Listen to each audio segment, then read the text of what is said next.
Shalom, selamat malam Bapak Ibu yang dikasih Tuhan. Hari ini Selasa 11 Oktober 2022. Mari kita persiapkan hati kita untuk kita belajar sebagai kebenaran firman Tuhan lewat pesan gembala pada sore malam hari ini.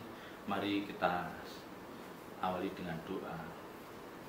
Segala puji hormat syukur kami naikkan ke hadirat-Mu, Bapa yang kami sembah, kami agungkan dalam nama Tuhan Yesus Kristus. Kami bersyukur atas penyertaan dan pemeliharaan sepanjang hari. Dan Tuhan, tiba saatnya kami akan belajar sebagian kebenaran firman-Mu. Urapi hamba-Mu, urapi firman-Mu. Jadikan kebenaran ini menjadi berkat bagi banyak orang. Dalam nama Tuhan Yesus Kristus kami berdoa dan mengucap syukur. Haleluya. Amin. Bapak Ibu saudara dikasih Tuhan, kita mau belajar dari Kitab Mazmur pasal 16 ya. Kitab Mazmur pasal 16 yang perikopnya adalah bahagia orang saleh ya, bahagia orang saleh. Ya, kalau dikatakan bahagia orang saleh itu ya ada satu kebahagiaan khusus ya yang dirasakan oleh orang saleh yang itu mungkin tidak dirasakan oleh orang lain. Ya, sekalipun mereka adalah mungkin orang-orang yang diberkati secara jasmani, tetapi pada orang-orang yang saleh Tuhan pasti menaruh suatu kebahagiaan yang itu tidak bisa dinilai dengan sesuatu yang jasmani ya. Maka dalam kebenaran-kebenaran firman yang saya sampaikan, saya selalu mendorong bagaimana Bapak Ibu saudara terus memahami kebenaran firman Tuhan dan mengenakan dalam hidup kita ya, mengenakan dalam hidup kita sehari-hari yang akhirnya dalam kurun waktu tertentu ya, tentu waktu yang cukup panjang, peragaan Bapak Ibu saudara bisa dirasakan, bisa dinikmati oleh orang lain sebagai orang-orang yang saleh ya. Kalau dikatakan orang yang saleh itu pasti orang yang mengerti filosofi ya, dan dalam hal ini filosofinya adalah filosofi kebenaran firman Tuhan ya, pemahaman Injil yang akan mengantar ya, yang akan membimbing Bapak Ibu saudara dan saya bisa memperagakan hidup yang agung ya, hidup yang saleh, hidup yang berkenan ya. Kita awali pembacaan kita dari Mazmur pasal 16 ayat yang pertama. Jagalah aku ya Allah, sebab padamu aku berlindung. Aku berkata kepada Tuhan, Engkaulah Tuhanku, tidak ada yang baik bagiku selain Engkau. Ya, ayat 1 dan 2. Yang pertama dikatakan, jagalah aku ya Allah, sebab padamu aku berlindung. Ya. Kalimat ini yang mengatakan jagalah aku ya Allah, itu tidak bisa diucapkan oleh sembarang orang. Ya, sekali lagi, kalimat yang mengatakan jagalah aku ya Allah itu tidak bisa diucapkan oleh sembarang orang, bahkan orang percaya. Karena untuk bisa atau berani mengatakan jagalah aku ya Allah, orang itu pasti dia merasa ada hubungan yang baik dengan Allah. Ya, yang pertama, yang kedua, dia pasti menyadari bahwa dia adalah manusia, adalah orang yang penuh keterbatasan. Dia menyadari bahwa dia tidak mampu, ya, dia tidak mampu meyakinkan dirinya sendiri bahwa sepanjang 24 jam dia akan bisa menjagai dirinya dan orang-orang yang dikasihi. Ya, ini pasti paling tidak dua hal ini yang mendasari orang bisa mengatakan jagalah aku ya Allah. Ya. Kalau Bapak Ibu saudara, orang-orang percaya sekalipun, kalau dia tidak memiliki hubungan yang baik, intimasi yang cukup dekat dengan Tuhan, ya, dan dia tidak pernah membangun mezbah doa, tidak pernah bersentuhan dengan Tuhan, rasanya dia tidak berani mengatakan hal ini. Ya, rasanya dia tidak berani mengatakan ini. Mungkin dia akan berani mengatakan hal ini ketika dia dalam keadaan, dalam posisi benar-benar terjepit, yang menurut dia itu nyaris tidak ada jalan keluar kecuali Tuhan. Ya, Jadi dia mengatakan jagalah aku ya Allah. Dia mengatakan jagalah aku ya Allah itu karena dia sudah dalam keadaan mendesak, dalam keadaan terdesak. Dia dalam kesulitan hidup, dia ada dalam banyak persoalan hidup, ada masalah, dan dia menyadari bahwa rasanya nyaris atau rasanya mustahil persoalan ini akan bisa selesai tanpa campur tangan Tuhan. Ya, jadi dia menganggap bahwa Tuhan itu hanya diperlukan saat-saat seperti itu. Ya, hanya diperlukan saat-saat seperti itu. Beda dengan orang-orang yang rohani, orang-orang yang memiliki hubungan baik dengan Tuhan, yang dia sudah bersentuhan dengan Tuhan. Kalimat yang mengatakan jagalah aku ya Allah itu pasti tidak diucapkan, pasti tidak dia ucapkan hanya ketika dia menghadapi masalah. Ya, banyak utang misalnya karena di PHK, anak sakit, anak masuk sekolah, ya, rumah bocor berantakan, ya, orang tua memerlukan biaya untuk pengobatan misalnya. Jadi dia benar-benar dalam keadaan yang terjepit, baru dia mengatakan hal ini. Tapi kalau orang yang mengerti kebenaran firman Tuhan dan dia memiliki hubungan yang baik dengan Tuhan, dia mengucapkan kalimat ini bahkan ketika dia diberkati, bahkan ketika dia dalam posisi yang sangat nyaman, yang secara manusia dia tidak memerlukan siapapun, ya. Tapi di balik itu dia menghormati, dia menyadari bahwa aku memerlukan Tuhan, ya, aku memerlukan Tuhan. Nah, ini bedanya. Maka tadi saya katakan kalimat ini tidak mudah diucapkan oleh orang percaya. Ada orang-orang percaya yang mengucapkan kalimat ini karena dia memang dalam keadaan memerlukan Tuhan, dalam keadaan terdesak, dia punya masalah rumah tangga yang berat, dia punya problem ekonomi yang sangat berat, yang nyaris dia tidak bisa mengatasi dengan kekuatannya sendiri. Maka dia mengatakan, jagalah aku ya Allah, sebab padamu aku berlindung. Ya, ini banyak, ya, jagalah dan berlindung itu banyak. Berlindung dari musuh-musuhnya, berlindung dari masalah keuangan yang membelit, ya, jagai dari keamanan bisa. Tapi ini hanya diucapkan oleh orang-orang yang tidak memiliki hubungan yang baik dengan Tuhan. Dia mengucapkan hanya ketika dia dalam kondisi itu. Ya, dan sekali lagi saya ulangi, tapi kalau orang itu memiliki hubungan yang baik dengan Tuhan, apapun keadaannya, dia bisa mengucapkan kalimat ini dari nurani, dari hati yang tulus. Ya, dia benar-benar memerlukan Tuhan. Dia benar-benar berlindung di bawah Tuhan. Ya, sekalipun secara kasat mata dia adalah orang-orang yang terhormat, punya, misalnya dia seorang pejabat, udah ada security di rumah, ada pengawal pribadi, secara finansial cukup, ya. Ya, orang mungkin kenapa mesti mengucapkan kalimat itu? Toh dia pasti dalam keadaan yang aman dan nyaman karena serba kecukupan. Nah, tetapi ini sekali lagi yang membedakan orang-orang saleh. Ya, dia akan bisa mengucapkan hal itu. Nah, ketika orang saleh, ketika orang benar itu mengatakan jagalah, ya, jagalah aku ya Allah, sebab padamu aku berlindung. Ini konteksnya bisa luas, ya, karena dia menyadari ketika aku memiliki jabatan yang sangat tinggi, yang presisius, yang bisa dikatakan powerful, ya, jadi dia mau apa saja bisa terlaksana.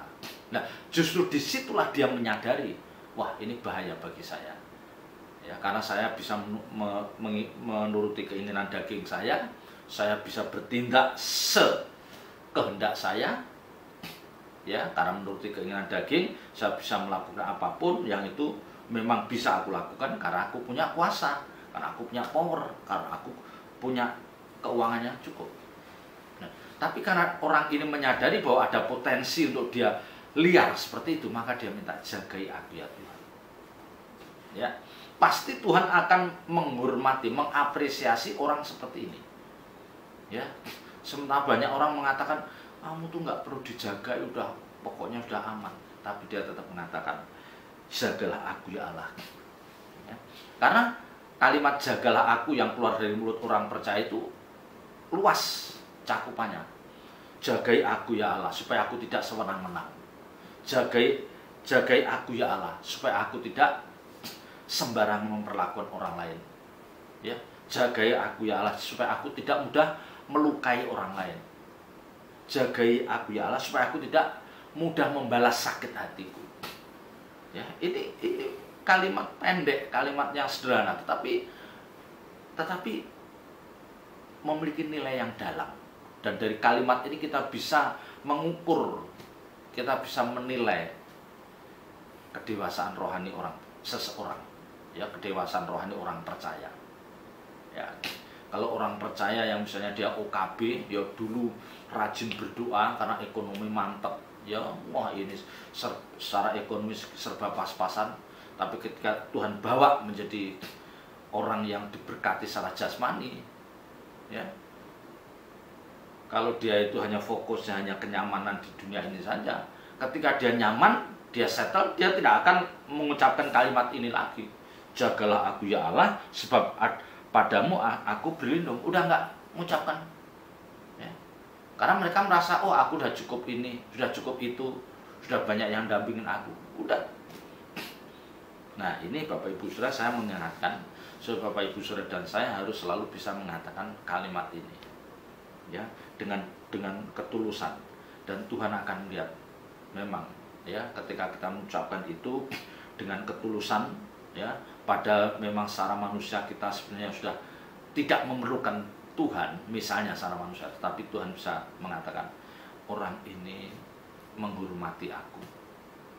Ya, Tuhan merasa dia sudah jadi orang hebat, orang yang ini, tapi tetap minta perlindungan Tuhan, tetap mengatakan bahwa Tuhanlah, Engkaulah perlindunganku. Ya, bisa memahami hal ini Bapak Ibu Saudara? Ya, jadi sama-sama mengeluarkan kalimat jagalah aku ya Allah, sebab padamu aku berlindung.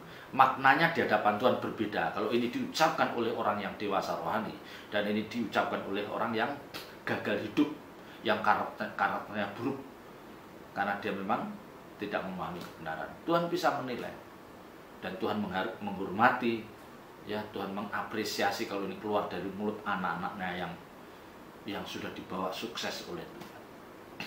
Ya. Ayat 2, aku berkata kepada Tuhan, Engkaulah Tuhanku, tidak ada yang baik bagiku selain Engkau.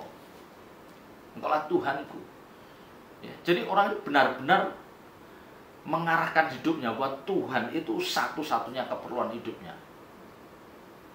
Ya. Aku berkata kepada Tuhan, Engkaulah Tuhanku. Engkaulah Tuhanku, Engkaulah majikanku. Engkaulah sumber pertolonganku, Engkaulah sumber kekuatanku. Ya. Jadi sekali lagi, ini yang dikatakan oleh orang-orang saleh, orang-orang yang dewasa rohani. Ya. Dia tetap menghormati, sekalipun dia ada di dalam top level, ya, misalnya dia manajer atau pimpinan perusahaan yang hebat, dia pejabat negara yang hebat, tapi dia tetap mengatakan, Engkaulah Tuhanku. Ini menunjukkan bahwa ada penundukan dalam dirinya terhadap Tuhan. Ya, ketika orang berani mengatakan Engkaulah Tuhanku, pasti orang ini tidak mungkin atau kecil kemungkinan dia akan menjadi orang yang sewenang-wenang. Dia merasa bahwa di atas ada Allah yang senantiasa mengawasi gerak hidup kita. Ya. Engkaulah Tuhanku, tidak ada yang baik bagiku selain Engkau. Selain Engkau. Ya, jadi Tuhan itu, bagi dia Tuhan itu sosok yang tidak tergantikan. Ya, tidak tergantikan. Ya, memang dia mungkin punya istri yang baik, orang tua yang baik, yang mertua yang sangat baik, tapi dia tetap mengatakan bahwa yang baik, tidak ada yang baik bagiku selain Engkau. Ya, ini bukan berarti dia tidak menghormati kebaikan orang lain, bukan berarti bukan tidak menghargai kebaikan orang lain. Oh tidak, ini kalimat ini menunjukkan bahwa Tuhanlah, ya, Tuhanlah adalah sosok yang layak dipuji, diagungkan. Ya, tidak ada yang baik bagiku selain Engkau. Jadi dia artinya apa? Tidak ada seorang pun yang dibandingkan kebaikannya itu dengan Tuhan. Tidak ada yang bisa dibandingkan. Sekalipun mungkin dia pernah ditolong orang dengan nilai uang yang miliaran, tapi dia tetap mengatakan tidak ada yang baik selain Engkau. Ini tidak mudah Bapak Ibu. Ya, sekali lagi tidak mudah. Ya. Kalau ini diucapkan oleh orang-orang yang diberkati secara jasmani, dan dia adalah orang-orang yang takut akan Tuhan, ini menjadi nilai, ya, nilai yang menjadi kelebihan, ya. Ini menjadi orang-orang seperti ini menjadi bernilai di hadapan Tuhan. Bagaimana Tuhan merasakan orang ini, anak ini benar-benar menghormati. Ya, sekalipun dia dikelilingin orang-orang baik, dikelilingin orang-orang yang memagarinya, tapi dia tetap mengatakan, ya, mengatakan tidak ada yang baik bagiku selain Engkau. Ayat 3. Orang-orang kudus yang ada di tanah ini, merekalah orang-orang mulia yang selalu menjadi kesukaanku. Ya, dia setelah dia memuji, dia mengatakan tidak ada yang baik bagiku selain Engkau. Artinya apa? Tuhanlah yang terbaik, yang tidak bisa dibandingkan dengan siapapun. Ya, yang tidak bisa dibandingkan dengan siapapun. Ya, bahkan pasangan hidupnya yang sangat mengasihi pun tidak bisa dibandingkan dengan kebaikan Tuhan. Nah, ayat bawahnya mengatakan orang-orang kudus yang ada di tanah ini, merekalah orang mulia yang selalu menjadi kesukaanku. Nah, di bawah ini dia mau mengatakan, dia juga memuji, dia mengatakan rasa syukurnya, ya, bahwa orang-orang kudus ini mereka orang mulia yang selalu menjadi kesukaanku. Ya, kesukaanku. Ya, ini berbicara pada apa? Ini bukan berbicara pada orang-orang yang punya kedudukan tinggi, ya. Ini tidak berbicara pada orang-orang yang diberkati dengan kekayaan yang melimpah. Ini bukan, ya. Tidak berbicara tentang itu. Ini berbicara tentang orang-orang kudus yang ada di tanah ini. Mereka orang mulia yang selalu menjadi kesukaanku. Nah, Bapak Ibu Saudara, saya harus mengingatkan, ya, orang-orang yang karakternya buruk, orang-orang yang karakternya buruk, pasti itu ditandai dengan pemahaman firman Tuhan yang minim. Ya, dia memahami firman Tuhan tapi sangat minim. Ya, dia hampir pasti dia salah menilai seseorang. Hampir pasti dia salah menilai seseorang. Ya, pasti dia nilai dari apa yang kelihatan secara mata. Apa yang kelihatan, yang nampak secara mata jasmani. Misalnya dia pejabat, dia diberkati jasmani. Ya, orang-orang yang karakternya kurang baik atau tidak baik akan mengatakan orang itu baik, ya. Ya, karena memang orang itu seringkali membantu, nolong, ya. Tapi dia tidak tahu kan apakah orang-orang ini benar baik di mata Allah, dia tidak tahu. Ya, dia tidak tahu. Bagi dia, ketika orang itu menguntungkan bagi dirinya, orang itu membawa kenyamanan bagi dirinya, ya, orang itu selalu murah hati untuk menolong dirinya, dia dengan gampang mengatakan orang itu baik karena ukurannya itu. Tapi kalau orang itu orang saleh, orang yang takut akan Tuhan, tetapi mereka adalah orang yang tidak atau belum dipercayakan secara jasmani, ya, dia tidak memiliki uang yang melimpah, ya, dan dia pinter cakap mengatur uang, bagaimana uang ini disimpan untuk ini, uang ini disimpan untuk ini. Nah, orang yang karakternya buruk, dia belum tentu mengatakan bahwa orang itu baik, ya, karena memang cara penilaian dia itu landasannya adalah filosofi yang ada di dalam dirinya, ya, maka penilaiannya tidak akurat. Yang sering atau beberapa kali saya katakan, orang-orang yang tidak rohani tidak bisa menilai orang-orang yang rohani. Tetapi orang-orang yang rohani, dia akan bisa menilai, membaca kualitas manusia batinnya orang lain. Ya, apakah dia tidak rohani, apakah dia rohani, dia bisa. Ya, jadi orang-orang yang rohani itu bisa menilai seseorang dan biasanya akurat. Ya, biasanya mendekati ketepatan. Ya, karena pasti Roh Kudus berbicara. Ini loh. Ya, maka mengatakan orang-orang kudus yang ada di tanah ini merekalah orang mulia yang selalu menjadi kesukaanku. Nah, orang ini, ya, pernyataan ini bisa diucapkan oleh orang-orang salehnya Tuhan, orang-orang yang dewasa rohani, karena memang dia merasa bahwa orang ini baik. Ya, dia tidak memandang apakah orang ini diberkati, apakah orang ini punya kemampuan, punya posisi jabatan yang tinggi, ya, punya kedudukan, punya kekuasaan yang tinggi. Dia tidak menilai, tapi dia menilai dari kacamata kebenaran firman Tuhan. Dia bisa memuji, ya, orang-orang kudus yang ada di tanah ini. Mereka lah orang mulia yang selalu menjadi kesukaan. Menjadi kesukaan artinya apa? Ya, dia itu bisa menjalin hubungan, dia bisa berinteraksi dengan orang-orang seperti ini. Nah, ini yang penting Bapak Ibu Saudara. Ya, kalau orang percaya, kalau seseorang karakternya buruk, kecil kemungkinan dia akan bisa berinteraksi dengan orang yang karakternya sangat baik atau yang peragaan hidupnya nyaris mulia atau nyaris sempurna. Dia tidak ada keberanian. Ya, karena dia tahu, waduh, aku begini, aku begitu, ya. Ya. Kalau dia menyadari bahwa dia belum baik, itu masih baik.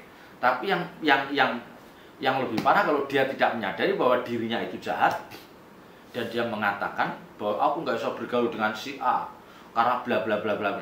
Padahal si A ini orang baik, orang saleh, orang kudus. Ya, tapi karena memang dia karakternya buruk, dia merasa tidak cun. Ya, itu sebenarnya bukan dunia saya. Kalau saya harus bergabung ada di komunitas itu, wah, kayaknya itu bukan komunitas saya. Nah, ini yang Bapak Ibu Saudara, ini yang harus menjadi pegangan kita dan anak-anak kita. Ingat, anak-anak kita harus kita lihat ketertarikan anak-anak kita bergaul dengan siapa, bergaul dengan orang macam apa.